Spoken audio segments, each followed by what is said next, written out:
लोगों का कैसा रिस्पॉन्स होता है जब आप डोनेशन कॉल कर रहे होते हैं? ज़ाहिर बात है इतना बड़े प्रोजेक्ट को लीड करना, तो आप कभी हर्ट भी हुई हों? बिकॉज़ ऐसा भी होता है कि हम जब डोनेशन कॉल करते हैं तो बहुत सारे लोग हमें बातें भी सुना रहे होते हैं, तो वो किस तरह से आपका एक्सपीरियंस कैसा रहा? एक्सपीरियंस था, आपको पता है ऑब्वियसली बात है, चैलेंजेस फेस करने पड़ते हैं। एक पर्सन ने मुझे कहा अगर आप चला नहीं पा रही और चला नहीं सकती थी तो आपने इतना बड़ा इदारा क्यों बनाया? आप बेशक उनको बाकी फैसिलिटीज ना दें, आप उनको एक छत मुहैया कर दें और खाने पीने पे उनको गुजारा करें, आप उनको स्कूल ना भेजें। बाकी इदारे भी तो काम कर रहे हैं, उनकी होम केयर कर रहे हैं, as a old age home के तौर पे भी बहुत सारे इदारे काम कर रहे हैं। आपका इदारा उनसे किस तरह से मुख्तलिफ है, थोड़ा सा उसको बताएं। हमारा इदारा इस तरीके से मुख्तलिफ है क्योंकि हम लोग को होमली इन्वायरमेंट देते हैं, घर जैसा इन्वायरमेंट देते हैं ना। हमने सिर्फ उनको छत नहीं मुहैया की हुई, खाना पीना हम लोग उनको नहीं दे रहे। जो बेसिक फैसिलिटी, जो बेसिक हर एक बच्चे का हक होता है ना, हम उनको वो सारी चीज़ें प्रोवाइड करते हैं।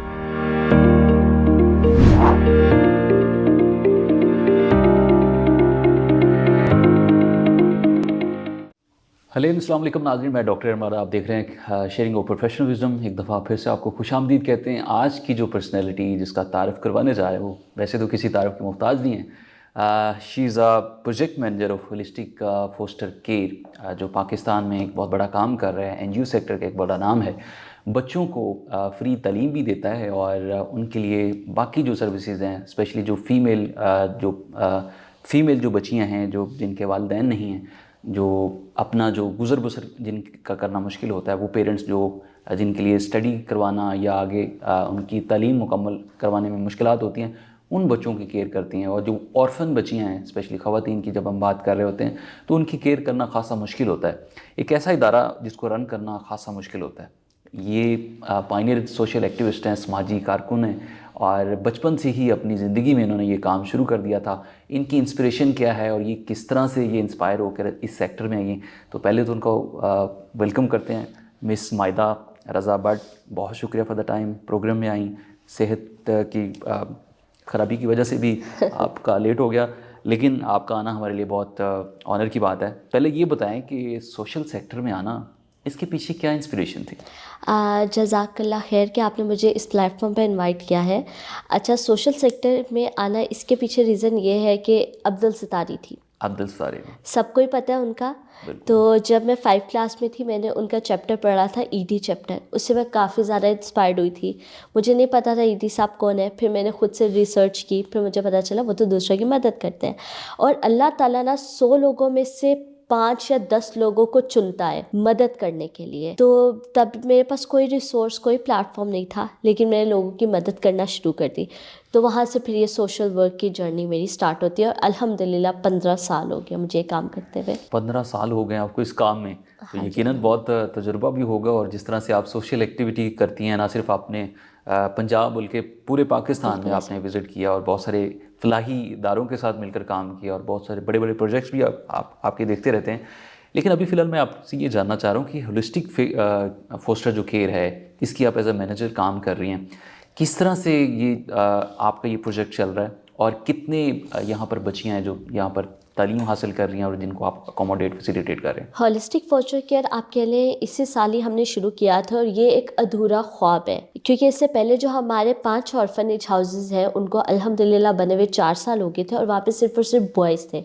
अब हम लोग कुछ करना चाह रहे थे बच्चियों के हवाले से। तो ये होलिस्टिक फोस्टर केयर हमने बच्चियों के ऊपर बनाया हुआ है, क्योंकि माओ की मेंटालिटी होती है कि बच्चियाँ घर का काम सीखें और बस उनकी शादी कर दी जाए। जो बैकवर्ड एरिया से फैमिलीज़ होती है ना, वो उनको पढ़ाते हैं ना बाकी स्किल्स डेवलपमेंट पे काम करते हैं। तो आप कह लीजिए अधूरा ख्वाब हम पूरा करें। अभी मेरे पास 18 बच्चियाँ हैं, 18 कुछ बहावलपुर से है, कुछ पाकपतन से है, कुछ कह लें आप लाहौर से है, कुछ राजतपुर से है और इंशाल्लाह में 30 बच्चियाँ पूरी करनी है। जो मेरे पास सबसे छोटी बच्ची है वो ट्विंस है, 3 साल की है, और जो सबसे बड़ी बच्ची है वो 12 साल से और बदसेरा से आई हुई है। तो ऑलमोस्ट आपके पास 400 प्लस जो बच्चियाँ हैं और यकीनन आप उनकी माँ हैं और जिस तरह से आप केयर कर रही होती हैं। थोड़ा मैं ये भी जानना चाह रहा हूँ कि आपके जो इदारा है, बाकी इदारे भी तो काम कर रहे हैं, उनकी होम केयर कर रहे हैं, as a old age home के तौर पे भी बहुत सारे इदारे काम कर रहे हैं। आपका दायरा उनसे किस तरह से मुख्तलिफ है, थोड़ा सा इसको बताएं। हमारा इदारा इस तरीके से मुख्तलिफ है क्योंकि हम लोग उनको होमली इन्वायरमेंट देते हैं, घर जैसा इन्वायरमेंट देते हैं ना। हमने सिर्फ उनको छत नहीं मुहैया की हुई, खाना पीना हम लोग उनको नहीं दे रहे। जो बेसिक फैसिलिटी, जो बेसिक हर एक बच्चे का हक होता है ना, हम उनको वो सारी चीज़ें प्रोवाइड करते हैं। अगर बच्चियों ने बाहर जाना है, उनको हम बच्चियों को बाहर लेकर जाते हैं, उनको हम लोग होटलिंग करवाते हैं, पार्क में बच्चियों को लेके जाते हैं। इन हाउस बच्चों को जो जो चीज़ें रिक्वायर्ड होती हैं वो सारी हमने दिए हुए हैं। और इवन मेरा जो खुद बेटा है, मैं उसको भी यहाँ पर लेकर आती हूँ, और जो चीज़ें मैं अपने बेटे को मुहैया करती हूँ वही चीज़ें हम इनको प्रोवाइड करें। इतना बड़ा प्रोजेक्ट है, सपोर्ट कौन करता है, क्योंकि ये काम करना खासा मुश्किल होता है, और फिर डोनेशंस इकट्ठी करना और फिर उनको शफाफियत के साथ वहाँ पे लगाना खासा मुश्किल होता है, तो किस तरह से ये मैनेज करती हैं? देखिए, कहते हैं कि जब भी कोई आता है ना दुनिया में, तो वो अपना नसीब खुद लेकर आता है। तो मेरे पास अगर पाकिस्तान के किसी भी एरिया से कोई भी बच्ची या बच्चा आते हैं ना, तो वो अपना नसीब खुद लेकर आते हैं।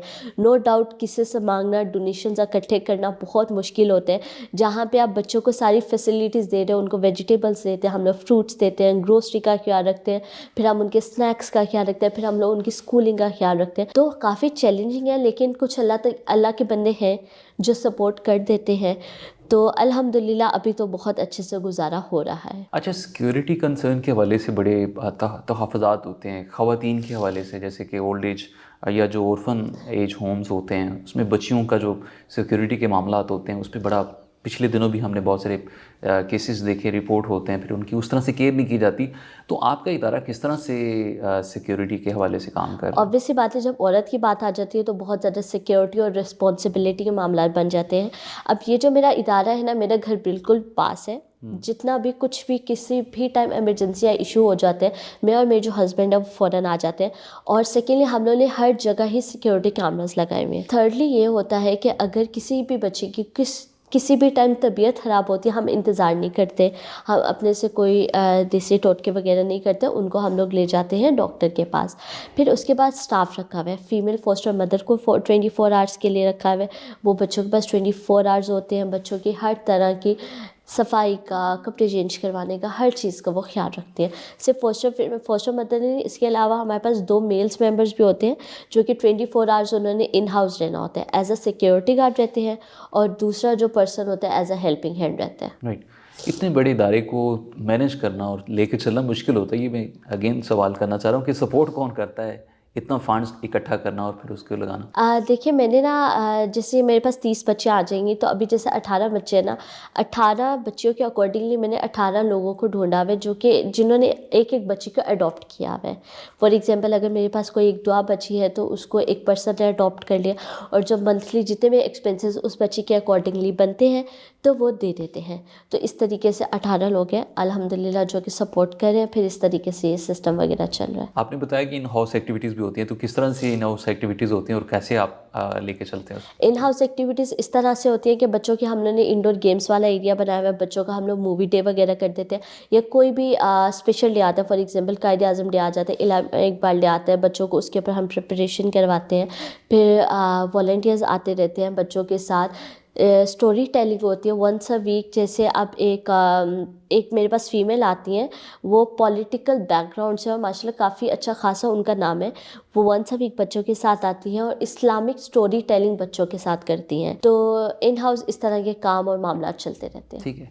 लोगों का कैसा रिस्पॉन्स होता है जब आप डोनेशन कॉल कर रहे होते हैं? ज़ाहिर बात है, इतना बड़े प्रोजेक्ट को लीड करना, तो आप कभी हर्ट भी हुई हो? बिकॉज़ ऐसा भी होता है कि हम जब डोनेशन कॉल करते हैं तो बहुत सारे लोग हमें बातें भी सुना रहे होते हैं, तो वो किस तरह से, आपका एक्सपीरियंस कैसा है? एक्सपीरियंस था, आपको पता है ऑब्वियस सी बात है, चैलेंजेस फेस करने पड़ते हैं। एक पर्सन ने मुझे कहा, अगर आप चला नहीं पा रही और चला नहीं सकती थी तो आपने इतना बड़ा इदारा क्यों बनाया? आप बेशक उनको बाकी फैसिलिटीज़ ना दें, आप उनको एक छत मुहैया कर दें और खाने पीने पे उनको गुजारा करें, आप उनको स्कूल ना भेजें। इसके अलावा मुझे ये चैलेंजेस फेस करने के लिए मिलते हैं कि हमने मॉडल टाउन में क्यों बनाया हुआ है। अब लोग मुझे आके कहते हैं कि यतीम बच्चा मॉडल टाउन में रह रही है। अब देखिए, मैं उनको ये लेविश, मतलब बहुत ही स्टैंडर्ड किस्म की ज़िंदगी देना चाह रही हूँ बच्चों को। और जहाँ तक बात एक्सपेंसेस की आ जाती है ना, महंगाई जैसे बढ़ती जाती है तो ऑब्वियस सी बात है हर मामला बढ़ते ही जाते हैं। लेकिन जहाँ पर हमें डिक्टेट करने वाले लोग हैं, बातें सुनाने वाले लोग हैं, वहीं पे अच्छे लोग भी होते हैं। अल्लाह ताला कहीं ना कहीं से रास्ते बना देते हैं और हमें लोग सपोर्ट करने लग जाते हैं। अच्छा, आपके इदारे में कितने लोग एज ए एम्प्लॉय काम कर रहे हैं, जो अमला जिसको हम कहें, और फिर जो सोशल जो एक्टिविस्ट हैं वो किस तरह से आपकी हेल्प करते हैं और कितने आपका जो सोशल जो एक्टिविस्ट के लोग मेरे पास जो अभी लोग हैं ना स्टाफ मेंबर्स वो 8 हैं जो एज होलिस्टिक वॉलंटियर जो लोग आपको सपोर्ट कर रहे हैं? नहीं, जो स्टाफ है जिनको मैंने हायर किया हुआ है वो 8 लोग हैं और बाकी जो वॉलंटियर्स हैं वो वंस अ वीक आते जाते हैं। जैसे आप मेरे पास 2 टीचर्स आ रहे हैं, अच्छा। वो हर वीक आते हैं बच्चों को, हर रोज़ आते हैं बच्चों को पढ़ाने के लिए। वो डिफरेंट अच्छी खासी यूनिवर्सिटी में पढ़ते हैं, जैसे यूनिवर्सिटी से वो फ्री हो जाते हैं बच्चों को पढ़ाने आ जाते हैं। तो वॉलंटियर्स का सिलसिला ऑन एंड ऑफ हमारा चलता ही रहता है। ठीक है। अगर कोई हमारे नाजरीन में से, व्यूवर्स में से कुछ सुन रहा है तो वो आपके इदारे को सपोर्ट करना चाह रहा है एज अ डोनेशन या वैसे बच्चों को पढ़ाने के लिए हेल्प करना चाह रहा है, तो वो किस तरह से आपको अप्रोच करता है? हमारे सोशल मीडिया अकाउंट्स बने हुए हैं, हमारी वेबसाइट भी है, फेसबुक अकाउंट में, लिंक्डइन भी है, इंस्टाग्राम भी है, तो वहाँ पर हर चीज़ मेंशन की गई है। नंबर भी मेंशन है, या हमें डायरेक्ट मैसेजेस भी किया जा सकता है। और जो भी वॉलंटियरली आना चाहते हैं, बच्चों के साथ टाइम स्पेंड करना चाहते हैं, आ जाए, टाइम स्पेंड कर लें। और जो एज अ फंड्स या डोनेशंस वगैरह देना चाहते हैं उसके लिए भी कॉन्टेक्ट कर सकते हैं। ठीक है। जो लोग सोशल सेक्टर में आना चाह रहे हैं, सोशल एक्टिविस्ट बनना चाह रहे हैं, बिकॉज आप बहुत सारे लोगों के इंस्पिरेशन हैं और आपको लोग फॉलो भी करते हैं, तो उनके लिए क्या मैसेज है और उनमें किस किस्म की खूबियाँ, स्किल्स होनी चाहिए ताकि वो मुआशरे में बेहतरी कर सकें? अब कुछ लोग ऐसे होते हैं जो सोशल वर्क नहीं कर पाते।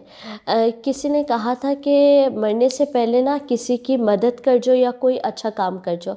तो हम अपनी लाइफ, हमारी लाइफ इतनी बिजी हुई हुई है कि हम लोग दूसरों की मदद कर ही नहीं पा रहे। हम लोग अपने अंदर बहुत ज़्यादा ना लोग डिप्रेस्ड हैं, क्योंकि लोगों के पास प्लेटफॉर्म्स नहीं है, लोगों के पास रास्ते नहीं है। तो जब भी कोई भी बंदा या बंदी अपने आप को डिप्रेस्ड या डीमोटिवेट फील करता है, तो इतने इदारे बने, वैसे मेरा इदारा नहीं, बाकी भी इदारे, बाकी भी और बहुत ज़्यादा अपॉर्चुनिटीज़ आ जाती है। आप जाए, किसी की मदद करें, अच्छा फील होगा। और मदद सिर्फ़ और सिर्फ किसी ऑर्गेनाइजेशन में जाके नहीं शुरू होती, मदद आपकी अपनी फैमिली से शुरू होती है, आपने आपकी अपनी जगह से, आपके अपने जो जितना भी सर्कल है ना, वहाँ से शुरू होती है। बिल्कुल ऐसे ही। वो जैसे कहते हैं कि उदास लोगों से प्यार करना कोई तो सीखे, कोई तो आए ख़ज़ां में पत्ते उगाने वाला, गुलों की खुशबू को कैद करना कोई तो सीखे। तो ये 400 बच्चों की माँ हमारे साथ मौजूद है, मिस माहिदा रज़ा भट्ट, जो अपने ही बच्चों की तरह उनको प्यार देती हैं, उनको सपोर्ट करती हैं, उनके खेलने कूदने की एक्टिविटीज़ में शामिल होती हैं। और तलीम के हवाले से भी बात की जाए तो बहुत सारे ऐसे जो सोशल सेक्टर में इनके साथ लोग कनेक्टेड है, वो इनके साथ मिलकर इनके हमपल बाजू बनकर सपोर्ट कर रहे होते हैं और सोशल सेक्टर में पाकिस्तान के एक बहुत पॉजिटिव इमेज को उजागर कर रही हैं। तो आज का शो अपने इख्तिताम को पहुंचता है। उम्मीद करते हैं आपको बहुत मुफीद साबित होगा। अपने मेज़बान डॉक्टर एमाटो को इजाज़त दीजिए। अल्लाह ने के बाद।